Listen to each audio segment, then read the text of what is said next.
নমস্কার বন্ধুরা, welcome to my channel. আজকে একটু কদবেল মাখছি, তো আপনাদের সাথে তাই শেয়ার করছি কীরকম করে মাখলাম বাড়িতে সেটা। তো কদবেল একটা বাজার থেকে কিনে নিয়ে এসে এটাকে ফাটিয়ে নিয়েছি।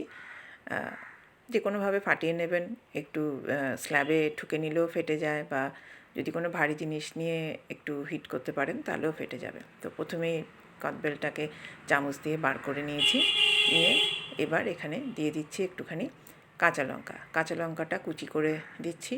অনেকে হাত দিয়ে মেখেও দেন, সেটাও দিতে পারেন, তবে আঙুলটা খুব জ্বালা করে পরে, ওই জন্য আমি কুচি কুচি করে কেটে দেওয়াটাই পছন্দ করি।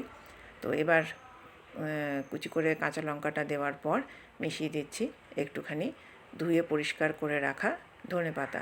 বেশ পাতলা পাতলা ছোট ছোট করে এটা চপড করবেন, বেশি বড় পাতা রাখবেন না। এইভাবে দেখুন চপ করা হয়ে যাচ্ছে, করে নিয়েছি। এবার একটা স্পুন দিয়ে এটাকে ভালো করে এভাবে একটুখানি মিশিয়ে নিতে হবে, যাতে কদবেলটা বেশ স্মুথ হয়ে যায়। প্রথমে তো এমনিই ছিল, সেই জন্য। এবার একটা হামানদিস্তে, বা যদি না থাকে শিলনোড়া, যদি নোড়া থাকে সেটা দিয়েও একটুখানি থুপে নেবেন, যাতে বীজগুলো একটুখানি স্ম্যাশ হয়ে যায়। বেশ একটা ভালো একটা বেশ স্মুথ লাগবে ব্যাপারটা। এবার একটুখানি সর্ষের তেল দিচ্ছি, তার সাথে দিচ্ছি একটু পরিমাণ মতো নুন, আর এবার মেশাবো একটুখানি পরিমাণ মতো চিনিটা আমি একটু বেশিই নিলাম, আমার এটা বেশ ঝাল মিষ্টি ব্যাপারটা বেশ ভালো লাগে, সেই জন্য।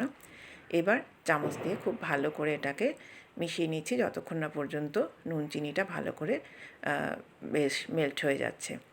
এবার কদবেলটা এইভাবে মাখা হলে খেতে তো খুবই ভালো লাগে। আপনারাও বাড়িতে নিশ্চয়ই বানাবেন। আর যদি ভালো লাগে, don't forget to like, share, comment and subscribe this channel. আর এটা সবচেয়ে বড় ব্যাপার হচ্ছে, এটা আপনি বাড়িতে একটু রেখেও দিতে পারবেন। এমন নয় যে আপনাকে একসাথেই এটাকে খেয়ে ফেলতে হবে। এটা যদি আপনি চান, একটা কন্টেনারে রেখে দিলেন, কাঁচের কন্টেনারে রাখলে বেশি ভালো হবে। এটাকে আপনি একটু রোদ্দুরে দিয়ে বেশ 2-4 দিন রেখে দিতে পারবেন। Thank you for watching.